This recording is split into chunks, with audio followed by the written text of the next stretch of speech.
আজকে আমাদের পাঠ্য বিষয় নবম শ্রেণীর চতুর্থ অধ্যায় পদার্থ এই চ্যাপ্টারের অংশ অ্যাসিড ক্ষারক বা অ্যাসিড ক্ষার লবণ। এই অ্যাসিড ক্ষার লবণে আমরা আজকে যেটা পড়ব সেটা হলো অ্যাসিড। কাকে বলে অ্যাসিড? প্রথমে এই অ্যাসিড কাকে বলে প্রশ্নটা করলে যেটা আমাদের মাথায় আসে সেটা হলো একটাই বিষয়, টক। মানে অ্যাসিড মানেই হচ্ছে এই যে স্বাদে টক, এইটা প্রথম থেকে এই ধারণাটা আমাদের মাথায় চলে আসে। আমরা এটা জেনে অবাক হব যে অ্যাসিডের নামটাও কিন্তু ঠিক এই কারণেই অ্যাসিড হয়েছিল। অ্যাসিড ওয়ার্ডটা এসছে অ্যাসিডাস একটা ওয়ার্ড থেকে, যেটা একটা ল্যাটিন ওয়ার্ড যার অর্থ হচ্ছে ওই স্বাদে টক বা টক। এই ওয়ার্ডটাই পরবর্তীতে রূপান্তরিত হয়েছে অ্যাসিড। এবার যদি আমরা বলি অ্যাসিড কাকে বলে, এরকম অ্যাসিডের কোনো রকম ডেফিনেশন বা অ্যাসিডের কোনো রকম সংজ্ঞা পাওয়া যায় না। যেটা পাওয়া যায় সেটা হচ্ছে অ্যাসিডের বিভিন্ন ধর্ম বেসিস, বিভিন্ন ধর্মগুলোকে কেন্দ্র করে এক একটা সংজ্ঞা এক এক বিজ্ঞানীর দেওয়া। যেমন আমাদের অ্যাসিডের ক্ষেত্রে সবচেয়ে পরিচিত যে সংজ্ঞাটা, সবচেয়ে ব্যবহৃত যে সংজ্ঞাটা আছে, প্রথম যে সংজ্ঞাটা ব্যবহার হয়েছিল সেটা হচ্ছে আর্নিয়াস সংজ্ঞা। আর্নিয়াস তত্ত্ব অনুযায়ী যে সংজ্ঞাটা এসেছিল। কি এই আর্নিয়াস তত্ত্বে বলছে? আর্নিয়াস তত্ত্বে বলছে হাইড্রোজেন গঠিত যেসব যৌগগুলি জলীয় দ্রবণে বিয়োজিত হয়ে ক্যাটায়ন হিসাবে শুধুমাত্র H+ আয়ন বা হাইড্রোনিয়াম আয়ন মানে H3O+ আয়ন উৎপন্ন করে তা অ্যাসিড। যেমন এইচে ধরা গেল একটা অ্যাসিড, এই অ্যাসিডটি জলে বিয়োজিত হবে, বিয়োজিত হয়ে তৈরি করবে H3O+, এটাকে আমরা বলি হাইড্রোনিয়াম আয়ন বা হাইড্রক্সোনিয়াম আয়ন। আর সাথে যাই হোক তৈরি করলো A-, অন্য কোনো একটা অ্যানায়ন, যে কোনো একটা অ্যানায়ন হতে পারে। অবশ্যই মাথায় রাখতে হবে যে কোনো মানে OH- নয়, এই A- যে অ্যানায়নটা কখনোই কিন্তু OH- হবে না। OH- হলে কিন্তু সেটা অন্য কিছু হয়ে যাবে, OH- হবে না। যদি এটাও H+ হয় আর এটাও OH- হয় তাহলে কিন্তু এটা আসলে জল হয়ে যাবে। এখন ঘটনা হলো সেটা হচ্ছে, এবার একটা উদাহরণ দেওয়া যাক। উদাহরণ HCl। HCl জলে বিয়োজিত হয়ে তৈরি করে H+ আয়ন, Cl- আয়ন। এই H+ আয়ন উৎপন্ন হওয়া মানেই হচ্ছে সে অ্যাসিড, তাহলে HCl অ্যাসিড। এটা ছিল আর্নিয়াস তত্ত্ব অনুযায়ী। বর্তমানে এটা বলা হচ্ছে যে H+ আয়নের কোনো সুস্থিতি নেই, সেজন্য HClকে জলের সঙ্গে বিক্রিয়া করানো হচ্ছে, জলের সঙ্গে বিক্রিয়া করিয়ে উৎপন্ন করানো হচ্ছে এই H3O+, এটাকে বলে হাইড্রোনিয়াম আয়ন বা হাইড্রক্সোনিয়াম আয়ন, আর তার সঙ্গে হচ্ছে Cl- আয়ন।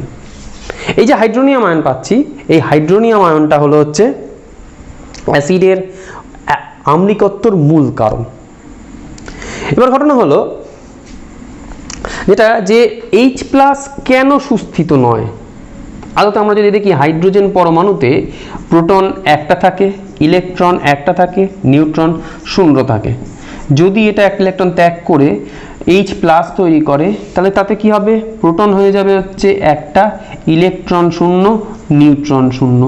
তাহলে শুধু একটা প্রোটন কণাই তার মধ্যে রয়েছে। তাহলে H+ যেটাকে আমরা প্রোটন বলছি, এটা বাস্তবে সত্যিকারেরই একটা প্রোটন কণা, এবং আমরা জানি এরকম প্রোটন কণার কোনো রকম আলাদাভাবে কোনো স্থায়িত্ব নেই।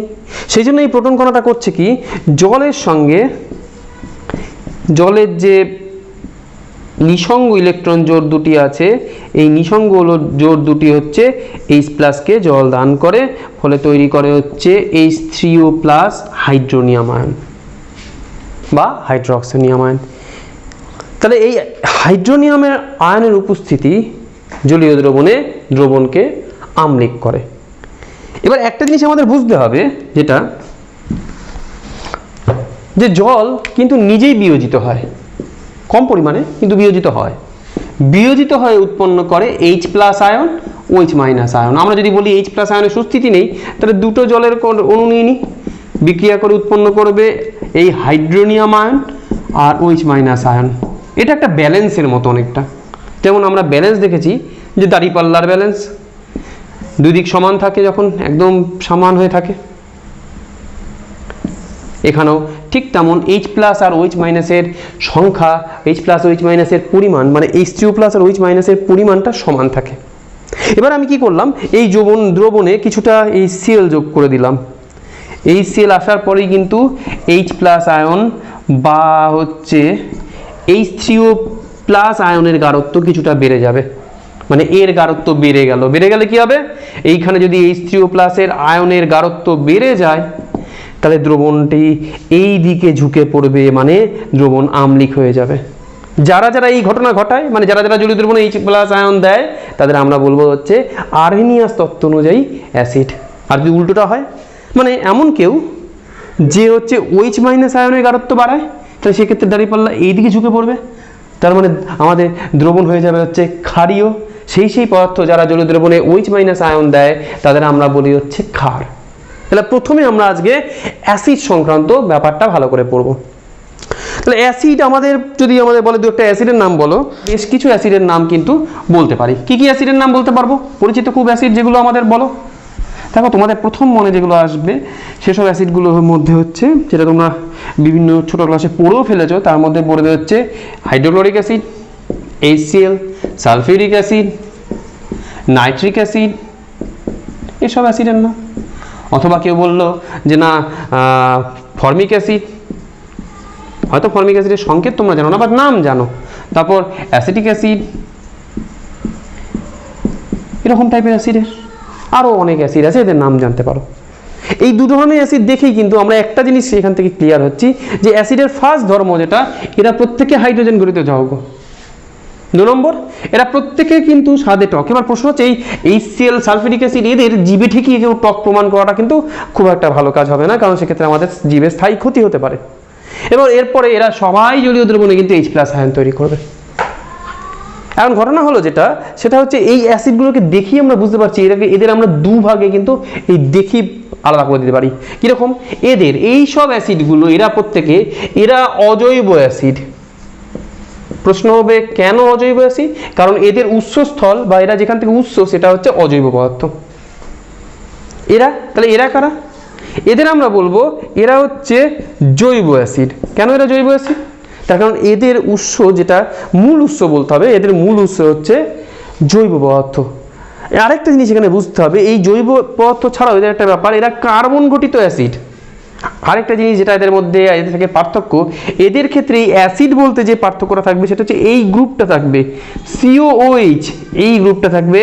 এই গ্রুপটার নাম হচ্ছে carboxylic acid group, carboxylic acid, এই গ্রুপটা এদের মধ্যে থাকবে।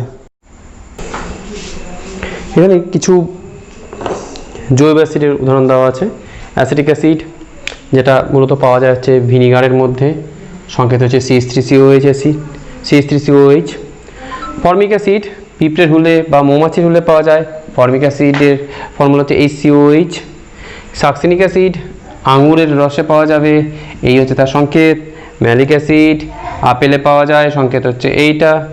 ল্যাকটিক অ্যাসিড দইয়ে পাওয়া যায়, সংকেত হচ্ছে এটা। এছাড়াও আরও বিভিন্ন রকম অ্যাসিড আছে, tartaric acid, oleic acid, oxalic acid যেমন হচ্ছে টমেটোতে পাওয়া যায়।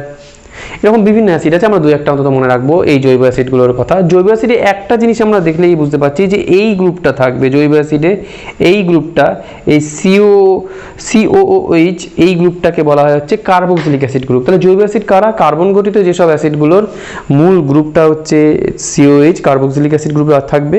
আর এই অ্যাসিডগুলোর মূল যে উৎস সেটা হচ্ছে জীবদেহ বা তাদের আমরা বলবো হচ্ছে জৈব অ্যাসিড। এই জৈব অ্যাসিডের থেকেই আমরা জৈব অজৈব অ্যাসিডের থেকেই আমরা একটা জিনিস এখান থেকে পড়ে নেবো। আচ্ছা, তোমরা তাহলে এগুলোকে লিখে নিতে পারো। এবার আমরা এটা মুছে দিচ্ছি।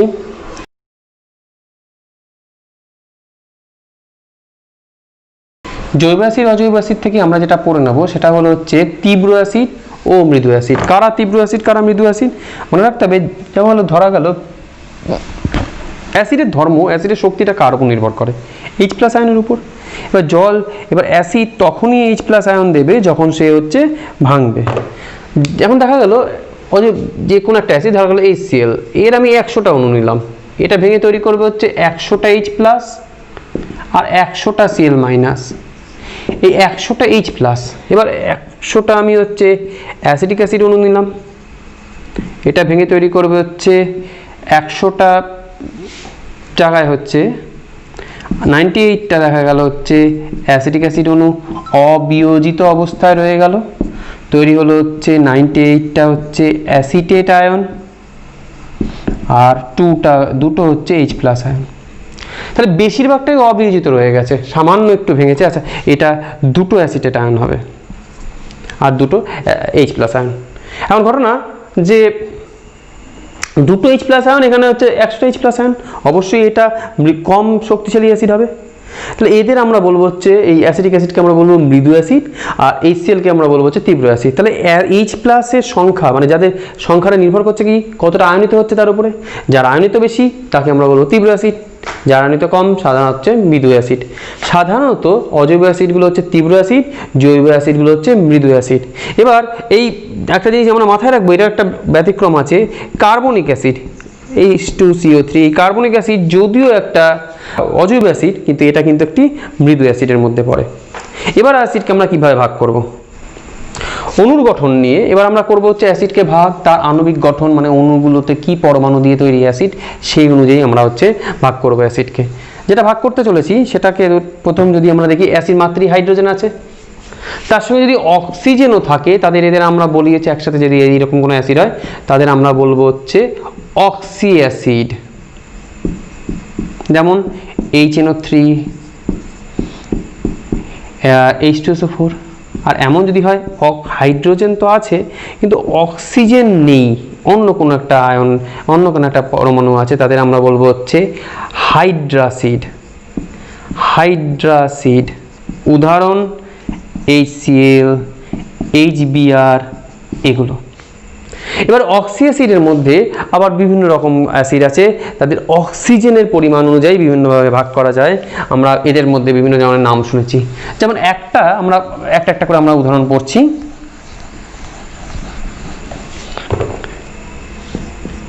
H2SO5 এর নাম H2SO5 এর নাম পারক্সি মনোসালফেরিক অ্যাসিড, সংকেত HOSOOOH।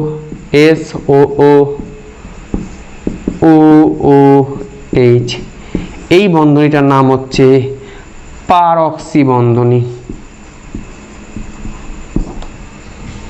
তাহলে এটার নাম পারক্সি মনোসালফিউরিক অ্যাসিড। এবার এছাড়াও আরো অক্সি অ্যাসিডের ভাগ আছে, যেমন আমরা নিতে পারি HOCl hypochlorous acid, HNO2 nitrous acid যেখানে কম আছে অক্সিজেন বা যার জারণ সংখ্যা, যেখানে নাইট্রোজেনের জারণ সংখ্যা কম, অথবা নাইট্রিক অ্যাসিড। ঠিক আছে, এরকম বিভিন্ন রকমের অক্সি অ্যাসিডের। অ্যাসিড সাধারণত বিক্রিয়া করে হচ্ছে ক্ষারের সাথে, তাহলে অ্যাসিডের বিক্রিয়াগুলো সব ক্ষার নির্ভর হবে। এই জন্য অ্যাসিডের ক্ষেত্রে হয় হচ্ছে অ্যাসিডের ক্ষারগ্রাহিতা। এই অ্যাসিডের ক্ষারগ্রাহিতা বলতে বোঝায় অবশ্যই অ্যাসিডের ক্ষেত্রে অ্যাসিড H+ যে আয়ন দেবে বা H3O+ যে আয়ন দেবে সেই অনুযায়ী তার ক্ষারগ্রাহিতা হবে। যেমন HCl এর জলের সঙ্গে বিক্রিয়া করে তৈরি করবে হচ্ছে H3O+ Cl-। এই একটা HCl এর অণু যতগুলো এই H3O+ বা H+ আয়ন দেবে তাদের বলা হবে হচ্ছে তার ক্ষারগ্রাহিতার সঙ্গে সমান। যেমন HCl হচ্ছে এক ক্ষারীয় অ্যাসিড বা এর ক্ষারগ্রাহিতা 1, ঠিক তেমন নাইট্রিক অ্যাসিডও এক ক্ষারীয় অ্যাসিড। এবার H2SO4 সালফিউরিক অ্যাসিড দ্বিক্ষারীয় অ্যাসিড। কেন?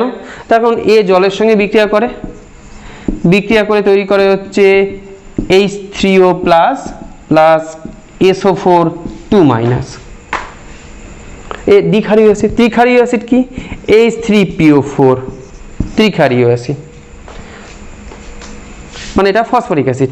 এরপরে H4SiO4 এর নাম অর্থোসিলিসিক অ্যাসিড, এটাও একটি চতুর্ক্ষারীয় অ্যাসিড।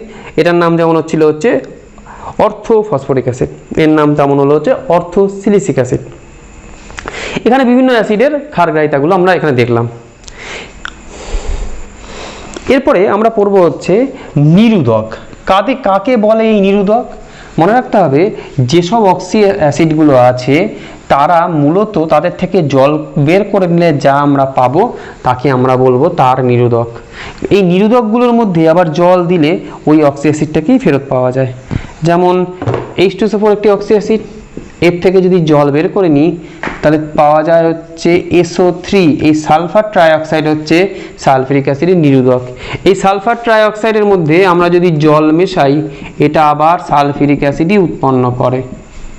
নাইট্রিক অ্যাসিড এটাও একটা অক্সি অ্যাসিড, এটা থেকে যদি জল বের করি, জল বের করতে গেলে দুটো হাইড্রোজেন তাই কী করবো, এটাকে 2 দ্বিগুণ করে দিচ্ছি, তাহলে পাবো হচ্ছে N2O5। এই নাইট্রোজেন পেন্টক্সাইড বা ডাইনাইট্রোজেন পেন্টক্সাইড হলো হচ্ছে আমাদের নাইট্রিক অ্যাসিডের একটা নিরোধক।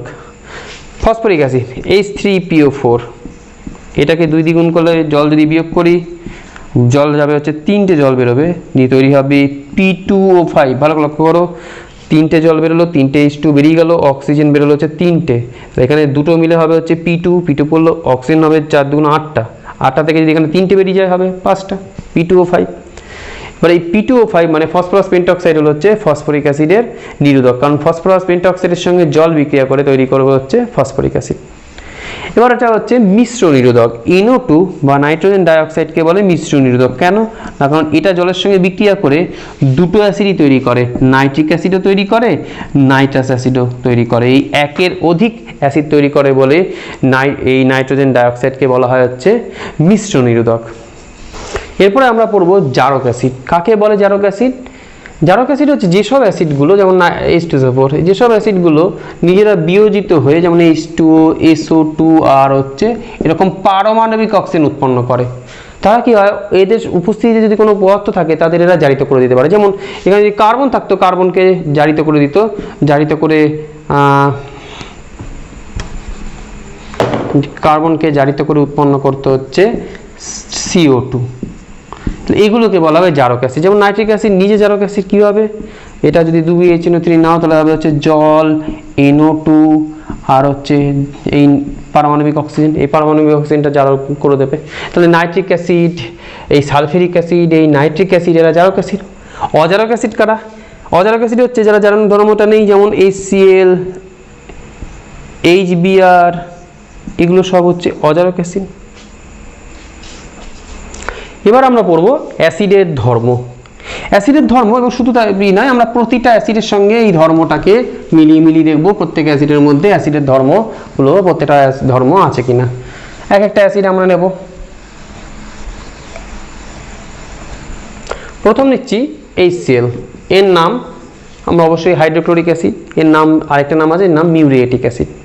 তোমরা জেনে অবাক হবে এই হাইড্রোক্লোরিক অ্যাসিড বা HCl, যেটাকে আমরা মিউরিয়েটিক অ্যাসিড বলি, সেটা মানে যেটা দিয়ে বাথরুম পরিষ্কার হয় সেই অ্যাসিড, সেটা আমাদের পেটে পাওয়া যায়। যদি আমরা একটু আগে জানলাম যে জীবদেহে যেসব অ্যাসিড পাওয়া যায় যাদের জৈব অ্যাসিড বলে, কিন্তু HCl কিন্তু জীবদেহে পাওয়া সত্ত্বেও এটাকে কিন্তু জৈব অ্যাসিড বলা যাবে না, কারণ এর মধ্যে একে তো হচ্ছে কার্বন নেই, 2 নম্বর এই কার্বক্সিলিক অ্যাসিড এই গ্রুপটা নেই। এই গ্রুপটা নেই বলে HClকে কিন্তু একটি হাইড্রোজেন গঠিত যৌগ, যা জলের সঙ্গে বিক্রিয়া করে তৈরি করে হচ্ছে H3O+ আর হচ্ছে Cl-। তাহলে প্রথম ধর্ম মানছে। HCl ক্ষারের সঙ্গে NaOH এর সঙ্গে বিক্রিয়া করে উৎপন্ন করে হচ্ছে NaCl, লবণ আর জল। HCl ধাতু, সোডিয়াম ধাতুর সঙ্গে বিক্রিয়া করে উৎপন্ন করে হচ্ছে NaCl আর হাইড্রোজেন গ্যাস। এটা 2 করে দিলে ব্যালেন্স মিলে যাবে। তেল, কার্বনেট লবণ, ক্যালসিয়াম কার্বনেট, তার সঙ্গে বিক্রিয়া করে উৎপন্ন করতে হচ্ছে ক্যালসিয়াম ক্লোরাইড, জল আর কার্বন ডাইঅক্সাইড। HCl এইসব যে অ্যাসিডের যে ধর্মগুলো প্রতিটাই HCl দেখায়। এমন ঘটনা হলো HCl তো আমরা জানি HCl এর নাম কি, মিউরিয়েটিক অ্যাসিড। HCl এর আরও কতগুলো স্পেশাল ব্যাপার আছে। কি আছে? HCl কোথায় পাওয়া যায়? এখন HCl আমরা দেখেছি, কিন্তু ঘটনা হচ্ছে HClকে যেমন বাথরুম পরিষ্কার করতে লাগে, কিন্তু এটা মাথায় রাখতে হবে HCl একটা এমন একটা অজৈব অ্যাসিড যেটা কিন্তু আমাদের শরীরে পাওয়া যায়। আমাদের শরীরে পাকস্থলীতে যেখানে হচ্ছে প্রোটিন হজম হয়, সেখানে প্রোটিন হজম হওয়ার জন্য যে উৎসেচক একটা থাকে সেটার নাম হচ্ছে পেপসিন। এই পেপসিন হজম হতে, পেপসিন যখন প্রোটিনকে হজম করে সেই খাদ্যবস্তুটাকে লাগে হচ্ছে একটুখানি আম্লিক অবস্থায় হলে ভালো হয়। এই HCl পেটে পাকস্থলীর অক্সিনেটিভ গ্রন্থি থেকে নির্গত হয়, নির্গত হয়ে ওই খাদ্যটাকে হচ্ছে আম্লিক করে দেয়, ফলে পেপসিনের কাজ খুব সহজ হয়ে যায়। 2 নম্বর, খাদ্যের মধ্যে যদি কোনো রকম জীবাণু থাকে HCl তাকে মেরে দেয়, মেরে জীবাণু মুক্ত করে খাবারটাকে। এবং অন্য কোনো রকম অসুবিধা হলে, যদি কোনো অসুবিধা হয়, আমরা যখন বদজমে আমাদের যদি বমি টমি হয়, এই HCl-এর উপস্থিতির জন্য কিন্তু আমাদের টক লাগে। এবার ঘটনা হলো HCl-এর এই ধর্মগুলো আমরা দেখতে পাই। এবার আমরা আসবে হচ্ছে HCl-এর মধ্যে HCl-এর শনাক্তকরণ কি। HCl-এর মধ্যে একটা সবচেয়ে ভালো যে জিনিসটা আমরা HCl-এর দেখব,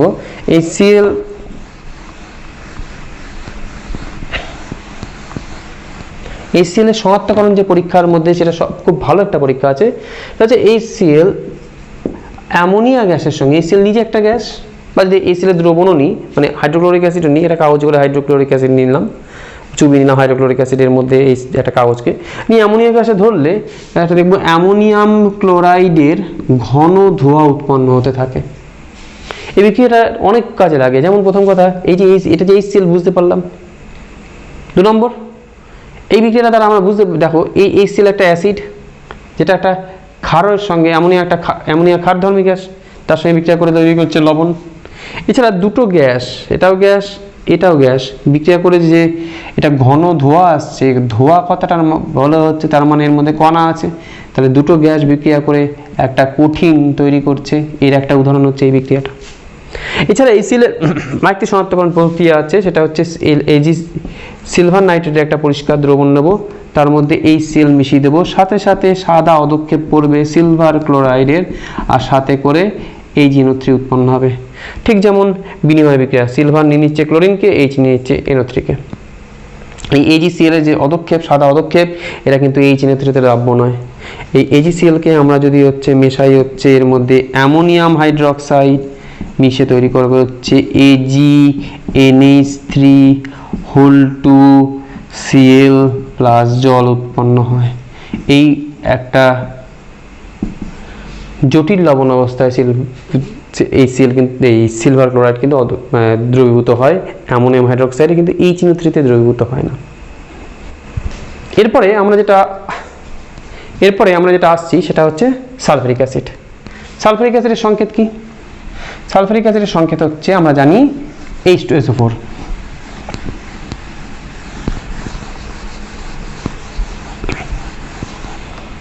সালফারিক অ্যাসিডের সংকেত H2SO4। একে বলা হয় হচ্ছে তেজি তেল। কেন? এটা মানে এটা যেখানেই পড়ুক সেখানেই এরা বিক্রিয়া করতে শুরু করে, আর এটার মধ্যে এটার গাঢ়ত্ব প্রচণ্ড বেশি, তাই এটাকে তেলের মতনই চিটচিটে লাগে। এবার ঘটনা হচ্ছে, এটাকে রসায়নের রাজা বলে, কারণ এটা বেশিরভাগ রসায়নের বিভিন্ন পরীক্ষাগুলোতে, বিক্রিয়াগুলোতে একে লাগে। নেক্সট হচ্ছে এর নাম, একে যখন পাওয়া গিয়েছিল প্রথম, এই যেমন কপার সালফেট আমরা দেখেছি তুতে কেলাসটা CuSO4 5H2, এটাকে আমরা তুতে বলে চিনল, রাসায়নিক নামে এর একটা নাম আছে, সেটা হচ্ছে ব্লু ভিট্রিয়ল, যদিও এর রাসায়নিক নাম হচ্ছে কপার সালফেট পেন্টাহাইড্রেট। এরকম vitriol, blue vitriol, green vitriol, white vitriol, এরকম টাইপের বিভিন্ন রকম একই টাইপের কেলাস আছে। এই কেলাসগুলো থেকে যেহেতু সালফারিক অ্যাসিড প্রথম প্রস্তুত করা হতো, এই জন্য এর নাম হচ্ছে অয়েল অফ ভিট্রিয়ল বা ভিট্রিয়লের তেল। এবার এই যে অ্যাসিডটা, এই অ্যাসিডটার একটা ধর্ম আছে, এই অ্যাসিডটা যেখানে পায় এটা সেখান থেকে জল নির্গত করতে পারে। যেমন আমরা যদি কোনো কিছুতে যদি জলের মানে কোনো একটা বস্তুর মধ্যে রাখি যেখানে জলীয় বাষ্প আছে, এই জলীয় বাষ্পকে শোষণ করতে পারে। শুধু জলীয় বাষ্পকে শোষণ করে তা না, এমন কোনো পদার্থ যার মধ্যে জল আছে, যেমন গ্লুকোজ নিলাম C6H12O6, এটা ডাইরেক্ট এর মধ্যে দেখে গ্লুকোজ হয়, মধ্যে জল নেই। কিন্তু সালফারিক অ্যাসিড যদি তুমি গাঢ় সালফারিক অ্যাসিড দিয়ে একটু উত্তপ্ত করো, এ কী করবে, 6টা কার্বনকে ফেলে রাখবে, আর বাকি যে 6টা জল আছে, মানে এই যে H12 বা O6, এদের মিলে ওরা হচ্ছে 6টা জল বানিয়ে নেবে, সেটা মিলে H2SO4 একে শোষণ করে নেবে, আর এই কালো কার্বন পড়ে থাকবে। সালফারিক অ্যাসিডের এরকম কিন্তু জল টানার ক্ষমতা আছে।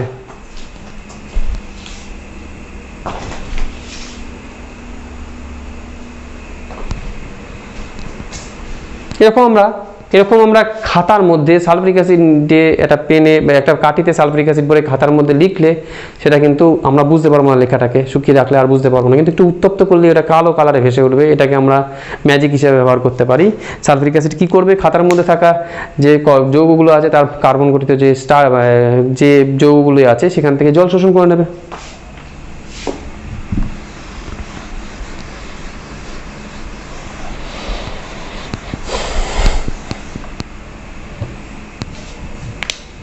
সালফিউরিক অ্যাসিড একটা জারক অ্যাসিড। তো জারক অ্যাসিড হওয়ার ফলে এ সবাইকে জারিত করে দেয়। সালফিউরিক অ্যাসিড ভাঙে হচ্ছে H2O, SO2 আর O, এই জন্য ওর মধ্যে একটা জারণ ধর্ম আছে, আমরা জানি জারিত করতে দিতে পারে। অর্থাৎ তা সত্ত্বেও সালফিউরিক অ্যাসিড মোটামুটি সব ধর্মগুলোই দেখায়। সালফিউরিক অ্যাসিড যদি জলীয় দ্রবণে বিয়োজিত হয়, দুটো জল যদি নেয়, জলীয় দ্রবণে বিয়োজিত হয়ে তৈরি করে হচ্ছে 2H3O+ আর SO4 2-। সালফিউরিক অ্যাসিড ক্ষারের সঙ্গে বিক্রিয়া করে।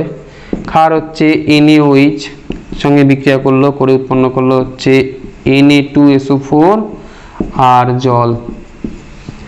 সালফিউরিক অ্যাসিড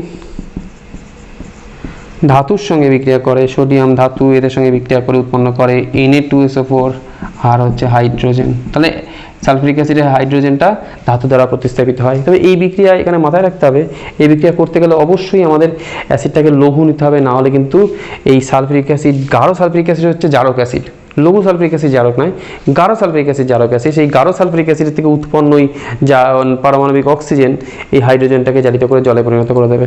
এই জন্য সবসময় সালফিউরিক অ্যাসিড লঘু অবস্থায় আমরা হচ্ছে হাইড্রোজেন পেতে পারি, হাইড্রোজেন গ্যাস দেয়, কিন্তু গাঢ় অবস্থায় সালফিউরিক অ্যাসিড হাইড্রোজেন গ্যাস দিতে পারে না। সালফিউরিক অ্যাসিড কার্বনেট লবণের সঙ্গে যদি বিক্রিয়া করে, CaCO3 বিক্রিয়া করে তৈরি করবে হচ্ছে SO4, জল, কার্বন ডাইঅক্সাইড, মানে সাধারণ যে ধর্ম সেই ধর্মগুলো সবকটাই সালফিউরিক অ্যাসিড দেখায়। সালফিউরিক অ্যাসিডের এবার শনাক্তকরণ বিক্রিয়া কি? সালফিউরিক অ্যাসিডের একটা ভালো শনাক্তকরণ বিক্রিয়া আছে, সেটা হলো সালফিউরিক অ্যাসিড নিয়ে আমরা যদি বেরিয়াম ক্লোরাইডের জলীয় দ্রবণের মধ্যে প্রবেশ করাই, BaCl2 এর জলীয় দ্রবণের মধ্যে H2SO4 ঢাললাম, উৎপন্ন হবে হচ্ছে BaSO4 আর হচ্ছে দেখে নাও BaSO4 আর HCl। বেরিয়াম সালফেটের সাদা অধক্ষেপ পরে, এটা থেকে তুমি বুঝতে পারবে অ্যাসিডটা হচ্ছে সালফিউরিক অ্যাসিড। এরপরে অ্যাসিড হলো হচ্ছে নাইট্রিক অ্যাসিড। সংকেত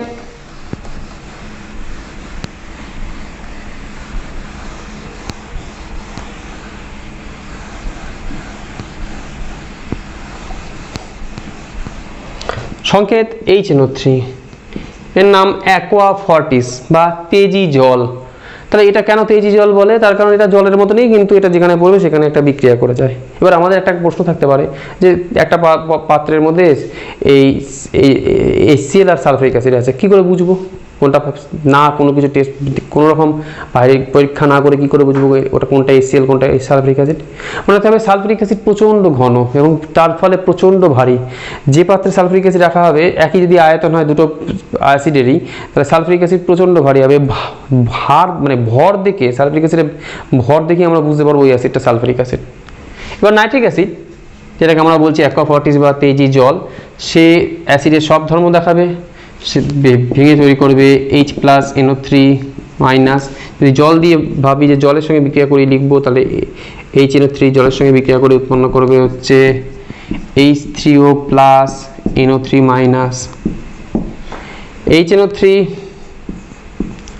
ক্ষারের সঙ্গে বিক্রিয়া করে NaNO3 সঙ্গে বিক্রিয়া করে উৎপন্ন করে হচ্ছে ক্ষার নিলাম HNO3 NaOH এর সঙ্গে বিক্রিয়া করে উৎপন্ন করে হচ্ছে NaNO3 জল। HNO3 অ্যাসিডের, এরপরে যদি আমরা হচ্ছে ধাতুর সঙ্গে দেখা গেল সোডিয়াম, পটাশিয়াম, জিঙ্ক কোনো ধাতুর সঙ্গে বিক্রিয়া করাই, উৎপন্ন করে হচ্ছে NaNO3 প্লাস হাইড্রোজেন।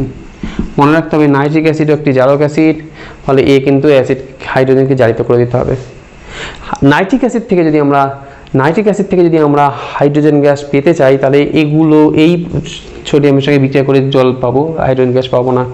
একমাত্র নাইট্রিক অ্যাসিডের থেকে যদি নাইট্রিক অ্যাসিড থেকে হাইড্রোজেন পেতে চাই তাহলে ম্যাগনেসিয়াম অর ম্যাঙ্গানিজ নেব, তাদের সঙ্গে অতি লঘু আর হচ্ছে ঠান্ডা নাইট্রিক অ্যাসিডের বিক্রিয়ায় ম্যাগনেসিয়ামের সঙ্গে যেমন MgNO3(2) আর হাইড্রোজেন উৎপন্ন হয়। একমাত্র ম্যাগনেসিয়াম আর ম্যাঙ্গানিজ এই বিক্রিয়া দেখায়।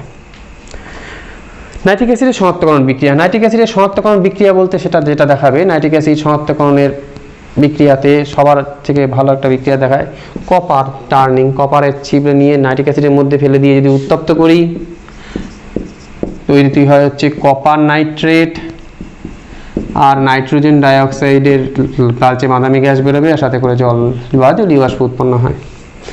এর থেকেও একটা ইম্পর্টেন্ট বিক্রিয়া যেটা খুব কাজে লাগে, সেই বিক্রিয়াটা আমরা পড়বো, সেটাকে আমরা বলি হচ্ছে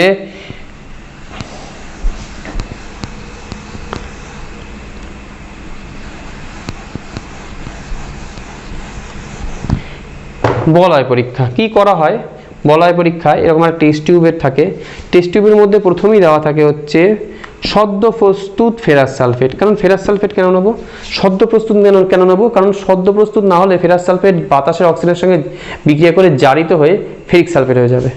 তার সঙ্গে হয় নাইট্রেট লবণ অথবা নাইট্রিক অ্যাসিড নিয়ে নিলাম। এবার এটাকে একটু কাত করে, এই টেস্ট টিউবটাকে কাত করে আস্তে আস্তে গা দিয়ে কনসেন্ট্রেটেড H2SO4 গাঢ় সালফিউরিক অ্যাসিড আমি হচ্ছে ঢালছি। সালফিউরিক অ্যাসিড প্রচণ্ড ভারী, সে একদম তলায় চলে যাবে। দেখা গেল ধরি আমরা তলার মধ্যে সালফিউরিক অ্যাসিড চলে গেছে, এরকম তলায় চলে গেছে সালফিউরিক অ্যাসিডটা যদি লাল কালার দিয়ে বোঝায় তাহলে সালফিউরিক অ্যাসিড তলায় চলে গেছে, এটা সালফিউরিক অ্যাসিড নামছে।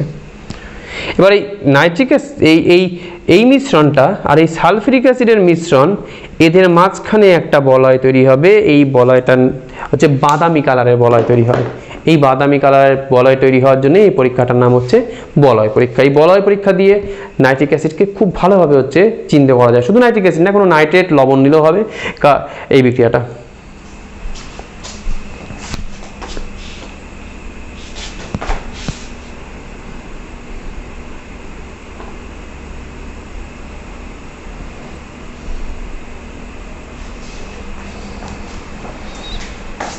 Ferrous sulphate, ferrous sulphate HNO3 আর H2SO4 মিলে বিক্রিয়া করে উৎপন্ন করে হচ্ছে ফেরিক সালফেট Fe2SO4(3) NO আর জল। এই ফেরিক সালফেট আবার এই ফেরাস সালফেট 6টা জল নেয়, নিয়ে জলের অণু নিয়ে তৈরি করে FeH2O6 আর SO4।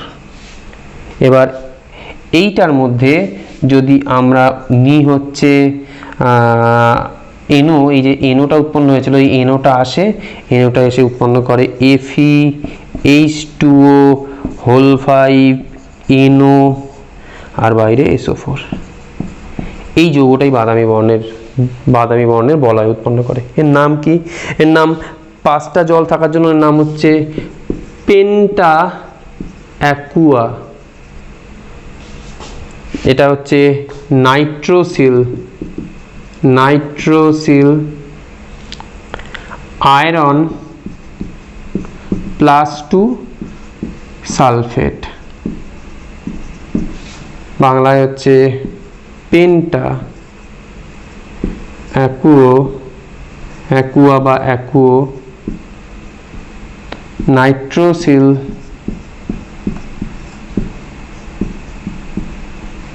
আয়রন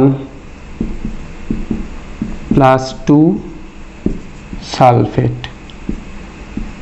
এই হচ্ছে না। এই সেই বাদামি বর্ণের যৌগ। আমরা এটা নিশ্চয়ই তোমাদের লেখা হয়ে গেছে, এই ব্যাপারে যদি কেউ লিখতে চাও লিখে নিতে পারো। এবার আমাদের প্রশ্ন হচ্ছে, আমরা তাহলে দেখলাম অ্যাসিডের প্রথম যে ধারণাটা সেটা আর্নিয়াসের দেওয়া। এবার এই আর্নিয়াসের দেওয়া ধারণাতেও কিন্তু কিছু সীমাবদ্ধতা আছে, সেগুলো আমাদের জেনে রাখতে হবে। কি সেই সীমাবদ্ধতা? আমি এগুলো মুছে দিলাম। আর্নিয়াসের তত্ত্ব অনুযায়ী কি আমাদের পুরো অ্যাসিড ভাবনাটা, যে আর্নিয়াসের তত্ত্বে যে অ্যাসিড ভাবনাটা দাঁড়িয়ে আছে সেটা কিন্তু সম্পূর্ণ দাঁড়িয়ে আছে হচ্ছে জলীয় মাধ্যমের উপরে। জলীয় মাধ্যম না থাকলে কিন্তু আমরা কাউকে অ্যাসিড বলতে পারবো না। সেই হিসাব মতো কিন্তু HCl যেটা মানে হাইড্রোজেন ক্লোরাইড গ্যাসও অ্যাসিড নয় যতক্ষণ একে জলে দিচ্ছি, অথচ হাইড্রোজেন গ্যাসের ক্লোরাইড গ্যাসের আম্লিক ধর্ম আছে, সে অ্যামোনিয়ার সঙ্গে বিক্রিয়া করে লবণ তৈরি করে অ্যামোনিয়াম ক্লোরাইড। তাহলে অ্যাসিড ধর্ম আছে, আম্লিক, এটা ক্ষারীয় মিলে লবণ তৈরি করছে, কিন্তু আরএইচ তত্ত্ব অনুযায়ী এই অ্যাসিড নয়। আরএইচ তত্ত্ব অনুযায়ী আমরা কোনো ধাতব কোনো আম্লিক অক্সাইডকে, যেমন কার্বন ডাইঅক্সাইড, এদের আমরা অ্যাসিড ধর্ম আছে বা অ্যাসিড আছে অ্যাসিড ধর্ম বলতে পারবো না, কারণ এদের মধ্যে কোনো রকম H+ আয়ন নেই, অথচ এরা কিন্তু ধাতব অক্সাইডের সঙ্গে বিক্রিয়া করে লবণ উৎপন্ন করে, যেমন লবণ ও জল উৎপন্ন করে, যেমন এটা উৎপন্ন করবে Na2CO3+ জল। তাহলে মানে আমরা অ্যাসিডের ধর্মটাকে ব্যাখ্যা করতে পারছি না, ক্ষারের ধর্মটাকে, অ্যাসিড ক্ষারের ধর্মটাকে ঠিকঠাক ব্যাখ্যা করতে পারছি না। আমরা NaOH-কে তো কেউ অ্যাসিড ক্ষার বলতে পারবো, NaOH যেহেতু জলীয় দ্রবণে OH- দেয়, আমরা হচ্ছে আরএনএস তত্ত্ব অনুযায়ী ক্ষার বলতে পারবো, কিন্তু ঘটনা হচ্ছে Na2O-কে কিন্তু বলার উপায় নেই, কারণ এ তো জলীয় দ্রবণে, Na2O তো OH- দেওয়ার, মানে Na2O তো মধ্যে তো কোনো OH- দেখতে পাচ্ছি না, সেই জন্য একে ক্ষার বলা যাবে না। অথচ এই Na2 এই জলের মধ্যে গুলে উৎপন্ন করছে হচ্ছে NaOH।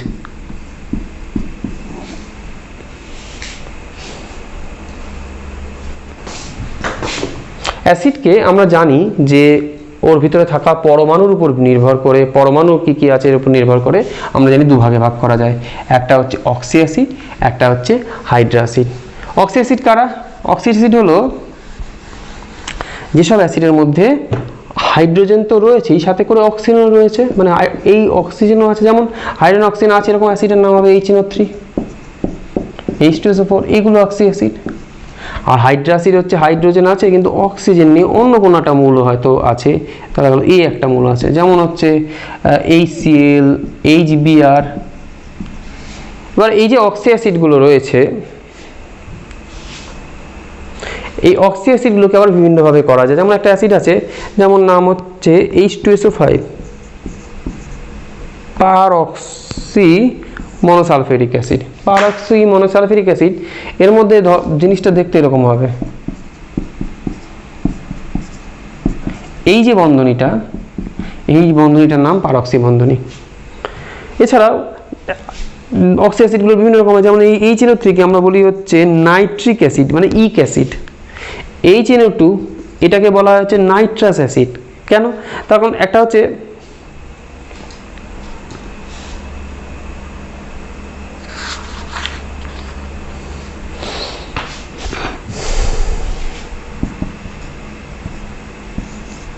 এখানে নাইট্রোজেনের জারণ সংখ্যা +5, এখানে নাইট্রোজেনের জারণ সংখ্যা হচ্ছে +3, এই জন্য জারণ সংখ্যা অনুযায়ী এদের নাম বলা হয়। এছাড়া হাইপোক্লোরাস অ্যাসিড আছে, HOCl, হাইপোক্লোরাস অ্যাসিড। এরকম বিভিন্ন অক্সি অ্যাসিডের উদাহরণ আমরা পাবো।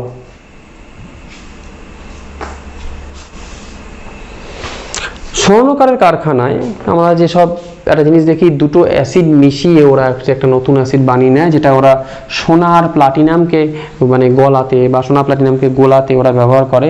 সেই অ্যাসিডটার যেটা নাম হলো হচ্ছে অম্লরাজ, মানে অ্যাসিডের রাজা এরকম। এর নাম অম্লরাজ বা অ্যাকোয়ারিজিয়া। কি করা হয়? 1 ভাগ নেওয়া হয় হচ্ছে HNO3 আর 3 ভাগ নেওয়া হয় হচ্ছে HCl, মিলে তৈরি করে এই অ্যাসিডটা। এটা কি করে? NOCl, পারমাণবিক Cl আর হচ্ছে জল। এই পারমাণবিক Clটাই হচ্ছে আমাদের যে সোনা আর প্ল্যাটিনামকে হচ্ছে দ্রাব্য বা হচ্ছে অবস্থায় বিক্রিয়া করে নিয়ে আসে। এই যে যৌগটা যেটা উৎপন্ন করে, সেই যৌগগুলোই হচ্ছে জলীয় ওই দ্রবণে হচ্ছে সোনা প্ল্যাটিনামকে দ্রাব্য করে তোলে। অ্যাসিড বলতেই আমরা বুঝি হচ্ছে হাইড্রোজেন গঠিত যৌগ।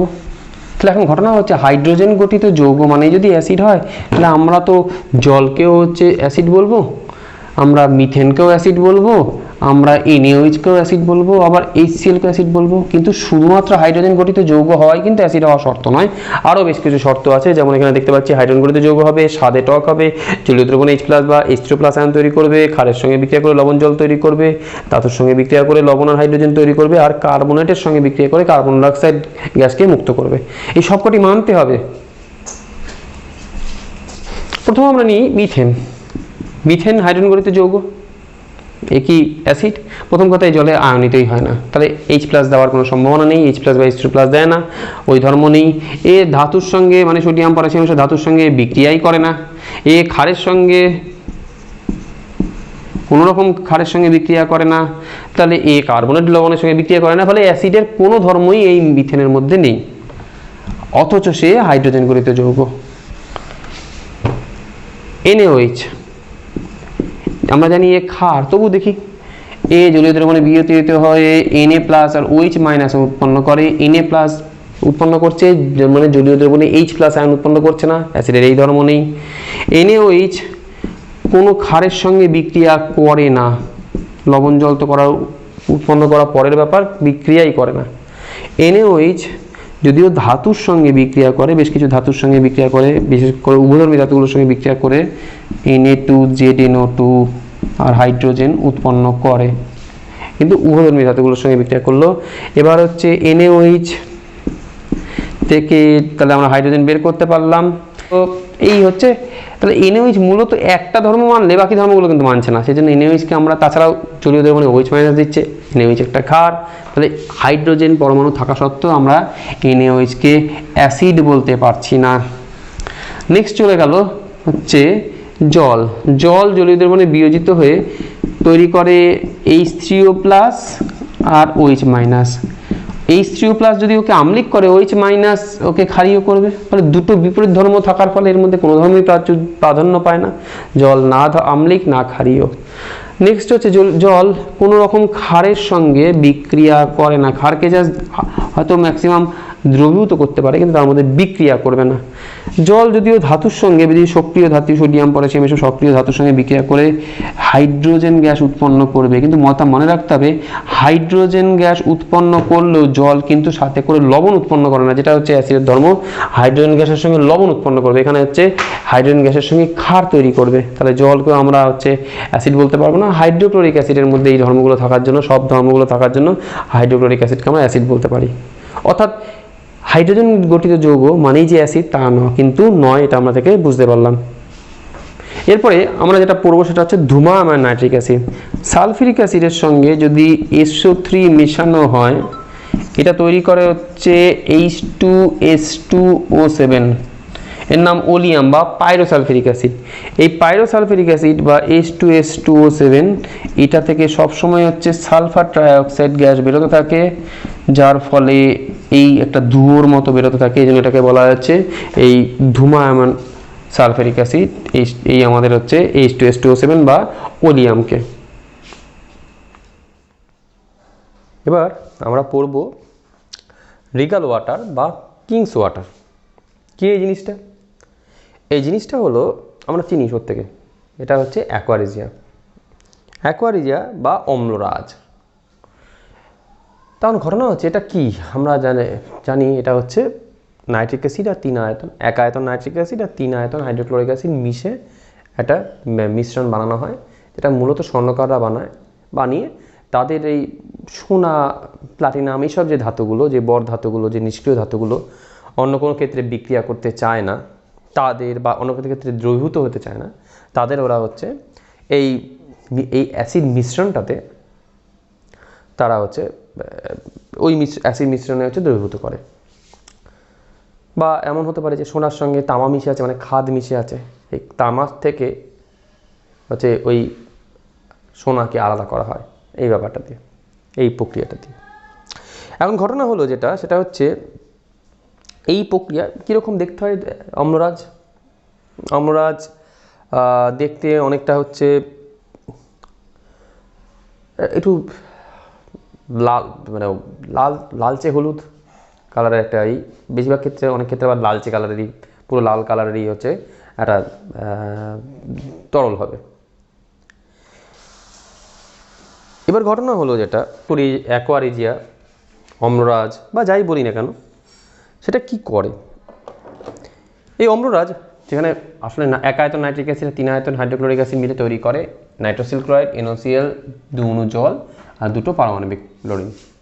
এই পারমাণবিক ক্লোরিনগুলোই হচ্ছে সোনার উপর সঙ্গে বিক্রিয়া করে। যেমন এখানে সোনার সঙ্গে সোনা বা অরিয়াম, এর সঙ্গে পারমাণবিক ক্লোরিন, 6টা পারমাণবিক ক্লোরিন, দুটো HCl এর প্রেজেন্সে বিক্রিয়া করে তৈরি করেছে ক্লোরোঅরিক অ্যাসিড। এবং প্লাটিনামের ক্ষেত্রে প্লাটিনাম 6টা জায়গায়, এবার আগেরবার যেমন 6টা হয়েছিল, এবার 4টে ক্লোরিন আর দুটো HCl মিলে তৈরি করেছে H2PtCl6, নাম ক্লোরোপ্লাটিনিক অ্যাসিড। এই ক্লোরোঅরিক অ্যাসিড, ক্লোরোপ্লাটিনিক অ্যাসিড এই অবস্থায় ওরা হচ্ছে দ্রবীভূত হয়ে যায় ওই দ্রবণে। এভাবে হচ্ছে যে সোনার সঙ্গে যদি তামা থাকে তার থেকে সোনাকে আলাদা করা যায়। এবার এই হলো হচ্ছে অ্যাকোয়ার রিজিয়া বা অম্লরাজ সংক্রান্ত বিক্রিয়া।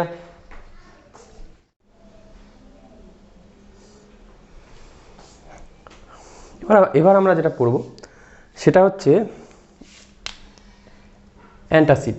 কি অ্যান্টাসিড? আমরা একটা জিনিস আগেই পড়েছি যে আমাদের শরীরে খুব প্রয়োজনীয় একটা জিনিস হচ্ছে পেটের মধ্যে তৈরি হয় আমাদের কিছু পরিমাণ হাইড্রোক্লোরিক অ্যাসিড, যেটা আমাদের প্রোটিন পরিপাকে সাহায্য করে, বা খাদ্যের মধ্যে কোনো খারাপ জিনিস, খাদ্যের মধ্যে কোনো রকম ইনফেকশাস জীবাণু ঢুকে গেলে সেগুলোকে মেরে দেয়। কিন্তু প্রবলেম হচ্ছে আমরা যদি কোনো কারণে HCl এর পরিমাণটা বেড়ে যায় তাহলে সেক্ষেত্রে আমাদের বুক জ্বালা, বমি এবং বিভিন্ন রকম প্রবলেম হতে পারে।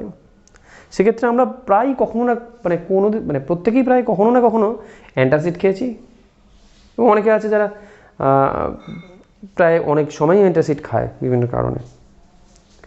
এবার আমরা দেখব অ্যান্টাসিড কী আর তার ভালো কী কাজ, এর পার্শ্ব প্রতিক্রিয়া কী। অ্যান্টাসিড মূলত দুরকম হয়, একটা সিস্টেমেটিক, একটা নন সিস্টেমেটিক। সিস্টেমেটিক অ্যান্টাসিড কি কারা? যারা জলে খুব ভালো দ্রাব্য, আমাদের পেটের মধ্যে খুব ভালো পরিমাণে দ্রাব্য হবে। সোডিয়াম সাইট্রেট, সোডিয়াম বাইকার্বনেট খুবই দ্রাব্য, এরা জলের মধ্যে আমাদের পেটের মধ্যে গিয়ে খুব দ্রুত মিশে যেতে পারে। সেজন্য কি একটা টাইমে আমাদের যেটা করতো, এই সোডিয়াম বাইকার্বনেটকে বলে খাবার সোডা। আমাদের পেটে একটু প্রবলেম হলে বাড়িতে, অনেকের বাড়িতেই বিভিন্ন রান্নাঘরে খাবার সোডা থাকতোই বিভিন্ন কারণে, সেই খাবার সোডা একটু খেয়ে নিল, অ্যান্টাসিড হিসাবে কাজ করে যেত, এবং সেটা আমাদের ওই সেই মুহূর্তে যে প্রবলেমটা অ্যাসিডের, সেই প্রবলেম থেকে আমাদের কিছুটা রেহাই মিলত। কিন্তু প্রবলেম হচ্ছে সোডিয়াম বাইকার্বনেট খাবার সোডা ভালো দ্রাব্য বলে শরীরের মধ্যে গিয়ে হচ্ছে মিশে যায়, ফলে আমাদের রক্ত দ্বারা শোষিত হয়ে কোষে চলে যেতে পারে, এবং শরীরের ভিতরে যেহেতু ঢুকে যাচ্ছে সেহেতু কি হয়, সেহেতু শরীরের ভিতরের পিএইচ যেটা আছে, শরীরের ভিতরে যে আম্লিকত্ব ক্ষারকত্ব ব্যাপারটা আছে সেটাকে নষ্ট করে দিতে পারে, বা সেটার মধ্যে কোনো প্রভাব ফেলতে পারে, যেটা কিন্তু খুব খারাপ। এই জন্য পরবর্তীতে যেসব অ্যান্টাসিডগুলো আসে সেগুলোকে বলা হয় নন সিস্টেমেটিক। নন সিস্টেমিক যে অ্যান্টাসিডগুলো আসলো, পরবর্তীতে আসা এই non systemic antacid, aluminium hydroxide, milk magnesia বা হচ্ছে ম্যাগনেসিয়াম হাইড্রক্সাইড, এগুলো এখনকার দিনে যে অ্যান্টাসিডগুলো আমরা খাই, এগুলো খুব একটা ভালো দ্রাব্য না পেটের মধ্যে বা জলের মধ্যে, খুব একটা ভালো দ্রাব্য নয়। এদের কি হয়, যেটুকু অ্যাসিড হয় সেটুকুর সঙ্গে বিক্রিয়া করে বাকিটা বেরিয়ে চলে যায়। ঘটনা হলো এ সত্ত্বেও এবার এরা কীরকমভাবে বিক্রিয়া করে, সে সিস্টেমিক হোক, ম্যাগনেসিয়াম হাইড্রক্সাইড হচ্ছে এই সোডিয়াম বাইকার্বনেট হচ্ছে সিস্টেমিক, সেই স্থলের সঙ্গে বিক্রিয়া করে সোডিয়াম ক্লোরাইড, কার্বন ডাইঅক্সাইড জল, কার্বন ডাইঅক্সাইড আমাদের ঢেকুরের মাধ্যমে বেরিয়ে যাচ্ছে, আর HClটা এভাবে নষ্ট হয়ে যাচ্ছে, পেটের উৎপন্ন এক্সেস HClটা। ম্যাগনেসিয়াম হাইড্রক্সাইড নিলে সেটা HClএর সঙ্গে বিক্রিয়া করে ম্যাগনেসিয়াম ক্লোরাইড, জল আর কার্বন ডাইঅক্সাইড, সেটা কার্বন ডাইঅক্সাইডটা বেরিয়ে চলে যায়। এবার প্রশ্ন হচ্ছে তাহলে কি আমরা বুঝলাম যে সিস্টেমিক অ্যান্টাসিডগুলো খাওয়াটা খুব একটা ভালো নয়, যে ক্ষতি হতে পারে, কিন্তু নন সিস্টেমিক খাওয়া ভালো। কিন্তু মাথায় রাখতে হবে সেটা খুব কদাচিৎ এক দিন খেলাম খুব একটা অসুবিধা হবে না, কিন্তু যদি আমরা এটাকে প্রতিদিন প্রায় খেতে থাকি তাহলে কিন্তু সেটা বিভিন্ন রকমভাবে ক্ষতি করবে। যেমন এই ম্যাগনেসিয়াম ক্লোরাইড যেটা উৎপন্ন হচ্ছে সেটা কিন্তু পাকস্থলীতে জমা হতে পারে, যার ফলে বমি আরও বিভিন্ন রকম প্রবলেমগুলো আসতে পারে। তারপর কিডনির এইসব জিনিসগুলোকে বের করতে যেতে হবে। কিডনির ক্ষেত্রে কিন্তু একটা যেটা ব্যাপার, এই অ্যান্টাসিড বেশি খেলে কিডনির উপর, নট অনলি অ্যান্টাসিড, যে কোনো ওষুধ বেশি খেলে কিডনির উপর একটা প্রভাব থাকে, কিডনির ক্ষতি হতে পারে। তো এই কারণে আমাদের খুব যতটা সম্ভব অ্যান্টাসিড খাওয়াটাকে এড়িয়ে যেতে হবে। খুব প্রবলেম হলে তো অবশ্যই খেতে হবে। এই হলো অ্যান্টাসিড সম্বন্ধে মোটামুটি একটা ধারণা। এখন আমাদের প্রশ্ন যেটা আসবে সেটা হচ্ছে অ্যান্টাসিডের খারাপ প্রভাব আছে, অ্যান্টাসিড শরীরের ক্ষতি করে, বিভিন্নভাবে ক্ষতি করছে, তা সত্ত্বেও আমরা ব্যবহার করি কেন? তখন আমরা বেশ কিছু টাইপের ওষুধ, যেমন এটা হচ্ছে অ্যাসপিরিন টাইপের, এটা অ্যাসপিরিন টাইপের ওষুধ। অ্যাসপিরিন, এই অ্যাসপিরিন হচ্ছে অ্যাসিটাইল স্যালিসাইলেট। তাহলে এই অ্যাসপিরিন যেটা দেখছি, এই অ্যাসপিরিন মানে হচ্ছে অ্যাসিটাইল স্যালিসাইলেট, সেটা কিন্তু আমাদের পেটের মধ্যে যাচ্ছে, আদ্র বিশ্লিষ্ট হচ্ছে, নিয়ে উৎপন্ন করছে অ্যাসিটিক অ্যাসিড আর হচ্ছে স্যালিসাইলিক অ্যাসিড। মানে এটা তৈরি করছে, এই জিনিসটা ভাঙছে পেটের মধ্যে, কি তৈরি করছে হচ্ছে CH3COOH, এটা হচ্ছে অ্যাসিটিক অ্যাসিড, আর এটা হচ্ছে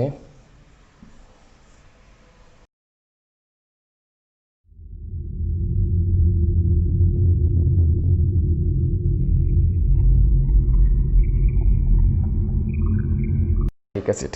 এই অ্যাসিটিক অ্যাসিড আর স্যালিসাইলিক অ্যাসিড দুটোই তৈরি করছে, এবং দুটোই কিন্তু পেটে মানে পাকস্থলীর মধ্যে গিয়ে পাকস্থলীর গায়ের মধ্যে হচ্ছে ক্ষত সৃষ্টি করতে পারে এবং বিভিন্ন রকম রোগের প্রবলেম করতে পারে। সেই জন্য অ্যাসপিরিন যদি কোনো কারণে আমরা খাই, সাথে করে এই অ্যাসিটিক অ্যাসিড আর এই স্যালিসাইলিক অ্যাসিডকে নষ্ট করার জন্য আমাদের কিন্তু অ্যান্টাসিড খেতে হয়। এই জন্য ওষুধের সঙ্গে অনেক সময় ডাক্তারবাবুরা কিন্তু অ্যান্টাসিডটা দিয়ে দেয়, যাতে অ্যান্টাসিড ওই ওষুধের মধ্যে যে প্রতিক্রিয়াগুলো আছে সেই প্রতিক্রিয়াগুলোকে বা যে খারাপ প্রতিক্রিয়া বলবো, খারাপ প্রতিক্রিয়াগুলোকে নষ্ট করে দেয় অ্যান্টাসিড দিয়ে। কিন্তু ব্যাপার হলো হচ্ছে অ্যান্টাসিডের আবার একটা খারাপ প্রতিক্রিয়া থাকেই, ফলে ওষুধের এই ব্যাপারগুলো চলতেই থাকে। এই জন্য আমাদের যতটা সম্ভব সাবধানে থাকা উচিত, যাতে ওষুধ বেশি আমাদের খেতে না হয়, কারণ প্রতিটা ওষুধেরই কিছু না কিছু খারাপ আমাদের মধ্যে শরীরে করবেই। এবার যে জিনিসটা আমরা আসবো, আমরা ছোটোবেলা থেকেই প্রত্যেকে শিখেছি, আমাদের ছোটোবেলা থেকেই আমাদের বাড়ির বাবা মা শেখান যে সকালে এবং রাতে শোয়ার আগে, ঘুম থেকে উঠে ও শোয়ার আগে আমাদের হচ্ছে দাঁত মাজতে হয়। দাঁত মাজার ব্যাপারটা খুব ইম্পর্টেন্ট। ঘটনাটা হচ্ছে কেন, মাথায় রাখতে হবে, আমাদের দাঁতের মধ্যে যে কোটিংটা রয়েছে, যে সাদা কোটিংটা দেখতে পাই, সেটা মূলত শরীরের সবচেয়ে শক্তপোক্ত জিনিস, যার নাম হচ্ছে ক্যালসিয়াম ফসফেট, সংকেত Ca3PO4 এই ক্যালসিয়াম ফসফেট খুবই শক্ত জিনিস, যেন আমাদের শরীরে দাঁত সবচেয়ে শক্ত। এই জন্য আমাদের শরীরে ক্যালসিয়াম ফসফেট সবচেয়ে শক্ত, ক্যালসিয়াম ফসফেট শক্তি যাওয়ার জন্য দাঁতও খুব শক্ত। এবার ব্যাপার হচ্ছে, আমরা যদি ঠিকঠাক দাঁত না মাজি, সেক্ষেত্রে কী হবে, যে খাদ্যদ্রব্যগুলো আমরা খাচ্ছি সেই খাদ্যদ্রব্যগুলোর কিছু অংশ দাঁতের মাঝে থেকে যাচ্ছে। বিশেষ করে শর্করা জাতীয় খাদ্যদ্রব্যগুলো যখন দাঁতের মধ্যে থেকে যাচ্ছে, বিভিন্ন রকম ব্যাকটেরিয়াগুলো মুখের মধ্যে কাজ করে, কিছু ব্যাকটেরিয়া আমাদের মুখে সবসময় থাকছে, সেগুলো কাজ করে ওই শর্করাগুলোকে তৈরি করে দিচ্ছে হচ্ছে ল্যাকটিক অ্যাসিডে। ল্যাকটিক অ্যাসিড, এই হচ্ছে ল্যাকটিক অ্যাসিড, সংকেত হচ্ছে CH3COH। এই CH3COH এই ল্যাকটিক অ্যাসিডটা কিন্তু আমাদের দাঁতের এসে দাঁতের এনামেলগুলোর ক্ষতি করতে থাকবে। সাধারণত আমাদের মুখে লালারসের পিএইচটা হয় হচ্ছে 6.02 থেকে 7.05। আমরা পিএইচটা একটু পরেই পড়ছি, পরের ভিডিওতে আমি পিএইচ তোমাদের ব্যাপারটা দিয়ে দেবো। মোট কথা পিএইচটা হয় হচ্ছে 6.02 থেকে 7.05 পর্যন্ত। একটা পিএইচের একটা মোটামুটি ডেসক্রিপশন আমরা দিয়ে দিতে পারি। 7 পিএইচ, যেটা 7 পিএইচটা হচ্ছে প্রশম, মানে এটা আম্লিকও নয় ক্ষারীয় নয়। 7-এর থেকে যদি ওপরে চলে যায় 14 পর্যন্ত, এটা ক্ষারীয়, আর নিচের দিকে 0 পর্যন্ত তো আসে, সাথে নিচেই হচ্ছে আম্লিক। তাহলে এই পিএইচটা অনেকটা হচ্ছে আম্লিক থেকে হালকা প্রশম পর্যন্ত থাকে। কিন্তু লালারসের পিএইচটা যদি মানে ওইভাবে আমাদের এই মুখে এই অ্যাসিটিক অ্যাসিড উৎপন্ন হয়ে যদি লালারসের পিএইচটা কমে গিয়ে যায় 6.2 বা বেশিরভাগ ক্ষেত্রে 5.5-এর থেকেও নিচে নেমে যায়, সেক্ষেত্রে কী হয়, সেক্ষেত্রে মানে যে ক্ষেত্রে ল্যাকটিক অ্যাসিডের পরিমাণটা পেটে অনেক, মানে আমাদের মুখে হচ্ছে অনেক পরিমাণে বেড়ে গেছে ল্যাকটিক অ্যাসিডের পরিমাণটা, তখন কী হবে, তখন এই দাঁতের ক্ষয় তৈরি হবে। দাঁতের ক্ষয় তৈরি হওয়ার ফল কী হবে, দাঁতের বিভিন্ন রকম ক্যাভিটি তৈরি হবে। আমরা বলি দাঁতে পোকা লেগে যায়, অ্যাকচুয়ালি কিছু না, ওই জায়গাগুলো হচ্ছে ওই অ্যাসিডগুলো জমে ওই জায়গাগুলোকে গর্ত করে দিচ্ছে, ফলে সেই দাঁত পরবর্তীতে নষ্ট হয়ে যাবে। দাঁতের ডেন্টাল ক্যাভিটি, এখনকার দিনে আমাদের অনেকেরই ডেন্টাল ক্যাভিটির ব্যাপার থাকে, যারা বিভিন্ন কারণে ডেন্টাল ক্যাভিটির ব্যাপার ডেন্টাল ফিল আপ করতে হয়, অনেক সময় দাঁত ফেলে পর্যন্ত দিতে হয়। এবং একটা কথাই আছে, দাঁত থাকতে দাঁতের মর্ম বুঝি না আমরা। এখন ব্যাপারটা হচ্ছে, দাঁত যতক্ষণ রয়েছে ততক্ষণ তো আমরা আরামসে যে কোনো খাবার চিবিয়ে খেয়ে নিতে পারছি, দাঁত চলে গেলে প্রবলেমটা হয়। এই জন্য দাঁত থাকতে আমাদের দাঁতের কেয়ার নেওয়া উচিত। প্রতিদিন অন্তত তোমরা প্রত্যেকে দুবার করে দাঁত মাজবে।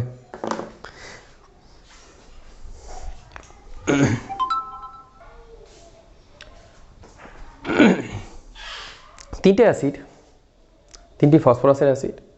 প্রথমটা H3PO4 অর্থোফসফরিক অ্যাসিড, এরপর একটা H3PO3 phosphorus acid, H3PO2 hypophosphorous acid, বা এর একটা নাম হচ্ছে ফসফিনিক অ্যাসিড। তাহলে এই যে তিনটে অ্যাসিড আছে, এদের তিনজনের ক্ষারগ্রাহিতা, এদের প্রত্যেকের কাছে একটা জিনিস দেখলে আমরা দেখতে পাবো যে প্রত্যেকের 3টে করে হাইড্রোজেন আছে। তাহলে আমাদের সাধারণ কি, এদের মধ্যে 3টে হাইড্রোজেন আছে, এরা প্রত্যেকেই ত্রিক্ষারীয় অ্যাসিড হবে, মানে 3টে H+ তৈরি করবে। অথচ যখন আমরা দেখবো, তখন দেখবো এই অর্থোফসফরাস অ্যাসিড হচ্ছে 3, ওর ক্ষারগ্রাহিতা 3ই দেখাচ্ছে। ফসফরাস অ্যাসিডের ক্ষারগ্রাহিতা 2 এবং ফসফেনিক অ্যাসিডের ক্ষারগ্রাহিতা 1। তাহলে এই ক্ষারগ্রাহিতার পার্থক্যটা কেন হচ্ছে? এই ক্ষারগ্রাহিতার পার্থক্য আসতে গেলে আমাদের একটা জিনিস বুঝতেই পারছি আমরা যে এক্ষেত্রে 3টে হচ্ছে হাইড্রোজেন প্রতিস্থাপিত হচ্ছে, এটা 2টো, এটা 1টা প্রতিস্থাপিত হচ্ছে। তাহলে থাকা সত্ত্বেও ওর ক্ষেত্রে 2টো। এই অর্থোফসফরিক অ্যাসিডের কাছে 3টে হাইড্রোজেন আছে, ফসফরাস অ্যাসিডের 3টে, এরও 3টে হাইড্রোজেন, কিন্তু তা সত্ত্বেও ক্ষারগ্রাহিতা যেহেতু পার্থক্য হচ্ছে, অর্থাৎ এর ক্ষেত্রে হচ্ছে 1টা হাইড্রোজেন প্রতিস্থাপিত হচ্ছে, এর ক্ষেত্রে 2টো হাইড্রোজেন প্রতিস্থাপিত হচ্ছে, আর এই ক্ষেত্রে 3টে হাইড্রোজেনে প্রতিস্থাপিত হচ্ছে। এই প্রতিস্থাপিত হওয়ার কারণটা কীভাবে আসছে? এটার কারণ হয়ে দাঁড়ায় হচ্ছে, এটা আমাদের মাথায় রাখতে হবে, এই অক্সি অ্যাসিডগুলোর যে হাইড্রোজেনগুলো কোনো একটা তড়িৎ ঋণাত্মক, এই যে অক্সিজেনটা এখানে তো হচ্ছে তড়িৎ ঋণাত্মক, কোনো একটা তড়িৎ ঋণাত্মক মৌলের মাধ্যমে বা কোনো একটা তড়িৎ ঋণাত্মক মৌলকে ভায়া করে যদি কেন্দ্রীয় পরমাণুর সঙ্গে যুক্ত থাকে, তারাই একমাত্র ধাতু বা ধাতু সদৃশ মৌল দ্বারা প্রতিস্থাপিত হতে পারে, আর সেই হাইড্রোজেনগুলো বেরিয়ে এসে H+ বা H3+ তৈরি করতে পারে। তাহলে এখানে 3টে হাইড্রোজেন আছে, 3টে হাইড্রোজেনই অক্সিজেনের মাধ্যমে কেন্দ্রীয় পরমাণু ফসফরাসের সঙ্গে যুক্ত, সেই জন্য এর ক্ষারগ্রাহিতা 3। লক্ষ্য করলেই বুঝতে পারবে এখানে 2টো হাইড্রোজেন আছে যারা হচ্ছে কেন্দ্রীয় পরমাণু ফসফরাসের সঙ্গে অক্সিজেনের মাধ্যমে যুক্ত, এই জন্য এরা প্রতিস্থাপিত হচ্ছে এখানে 2টো। আর এই হাইড্রোজেনটা প্রতিস্থাপিত হবে না, তার কারণ এই হচ্ছে ডাইরেক্ট যুক্ত আছে কেন্দ্রীয় পরমাণুর সঙ্গে, আর এক্ষেত্রে 2টো হাইড্রোজেন হচ্ছে কেন্দ্রীয় পরমাণুর সঙ্গে ডাইরেক্ট যুক্ত, ফলে এরা এই 2টো হাইড্রোজেন নিয়ে প্রতিস্থাপিত হবে না, শুধু এই হাইড্রোজেনটা যেটা হচ্ছে কেন্দ্রীয় পরমাণু অক্সিজেনের মাধ্যমে যুক্ত সেই প্রতিস্থাপিত হবে। এইভাবে ক্ষারগ্রাহিতাগুলোর পার্থক্য ঘটে। এরপরে আমরা শুনেছি ধূমায়মান নাইট্রিক অ্যাসিড। তাহলে ধূমায়মান নাইট্রিক অ্যাসিড আর গাঢ় নাইট্রিক অ্যাসিডের পার্থক্য কী হবে? আসলে গাঢ় নাইট্রিক অ্যাসিডের মধ্যে থাকে হচ্ছে 98% নাইট্রিক অ্যাসিড, আর ধূমায়মান নাইট্রিক অ্যাসিড এর মধ্যে থাকে হচ্ছে 84% নাইট্রিক অ্যাসিড। ট্রাইঅক্সাইড অথবা ডাইনাইট্রোজেন ট্রাইঅক্সাইড থাকে হচ্ছে 13%, 1 থেকে 2% থাকে হচ্ছে জল। এই নাইট্রোজেন ট্রাইঅক্সাইড এটা ভেঙে তৈরি করা হচ্ছে নাইট্রিক অক্সাইড আর NO2। এই NO2 মাঝে মাঝে বেরোয় বলে ওখানে একটা লালচে বাদামি বর্ণের একটা গ্যাস বেরোতে থাকে, যেটাকে আমরা ধূমায়মান নাইট্রিক অ্যাসিড বলে জানি। এছাড়া ধূমায়মান সালফ্রিক অ্যাসিড আছে, ধূমায়মান সালফ্রিক অ্যাসিড যেটা, সেটা সালফ্রিক অ্যাসিডের সঙ্গে হচ্ছে সালফার ট্রাইঅক্সাইড মেশানো থাকে, যেটা আমরা জানি ওলিয়াম আমরা পড়েছি। এই ওলিয়াম থেকে যখন হচ্ছে এই SO3টা বেরোয়, এই SO3 গ্যাস বেরোয় বলে ওটাকে আমরা বলি হচ্ছে ধূমায়মান সালফ্রিক অ্যাসিড।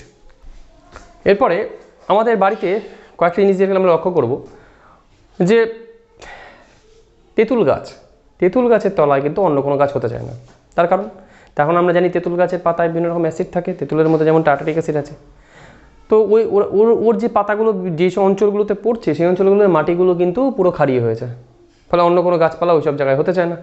এবারে তাহলে রাস্তা হচ্ছে কি, আমাদের যদি তেঁতুল গাছের কাছাকাছি কোনো একটা অঞ্চলে কোনো গাছ পুঁততে হয়, তো সেক্ষেত্রে আমাদের কী করতে হবে, ওই জায়গার মাটিগুলো কুপিয়ে কিছুটা চুন দিয়ে ওদের অম্লত্ব বা ক্ষারতত্ত্বটাকে ঠিকঠাক, অম্লত্বটাকে মূলত কমিয়ে ক্ষারকত্বটাকে করে ক্ষারকত্বটাকে একটা নির্দিষ্ট জায়গায় আনা, যেখান থেকে অন্য গাছগুলো হতে পারে। এবার এই অম্লত্বর ব্যাপারে একটা জিনিস আমরা যেটা পড়বো, সেটা আমাদের সঙ্গে হয়, বাড়িতে কোনো পিঁপড়ে কামড়ে দিল, একটা মৌমাছি কামড়ে দিল, আমরা সাধারণত কী করি, আমরা বাড়িতে হয়তো হচ্ছে যে টুথপেস্টগুলো আছে, টুথপেস্টগুলো লাগাই, অথবা বাড়িতে থাকে চুন রয়েছে, মূলত কলিচুন, পান খায় যারা, কলিচুন রয়েছে, সেই কলিচুন মানে calcium hydroxide, CaOH2 calcium hydroxide, এটা লাগানো হয়। এবার কেন লাগানো হয়? তার কারণ মৌমাছির যে ফুলের যে বিষটা বা যেটা আমরা বলি যেটা রয়েছে, আসলে থাকে হচ্ছে ফর্মিক অ্যাসিড, HCOOH, এই ফর্মিক অ্যাসিড রয়েছে। এই ফর্মিক অ্যাসিডটা যেই আমরা এই টুথপেস্টে ক্ষার জাতীয়, আবার ক্যালসিয়াম হাইড্রক্সাইডের ক্ষার, এরা হচ্ছে এই ফর্মিক অ্যাসিডটাকে ভেঙে দেবে, ফলে আমাদের ওই ব্যথা থেকে কিছুটা রক্ষা পাওয়া যায়। কিন্তু বলতা কামড়ালে কিন্তু বলতার যে ইসেতে রয়েছে বিভিন্ন রকম হিস্টামিন, ডোপামিন, এরকম টাইপের বিভিন্ন ক্ষার, ওদের ক্ষেত্রে ওই চুন লাগালে যতটা মানে লাভ না দেবে, তার থেকে বেশি লাভ দেবে যদি আমাদের বাড়িতে ভিনিগার থাকে, সেই ভিনিগারের একটু অথবা লেবুর রস একটু যদি ডলে দিই আমরা ওই সব জায়গাগুলোতে, তাহলে আমরা অনেকটা রিলিফ পাবো, অনেকটা আরাম পাবো।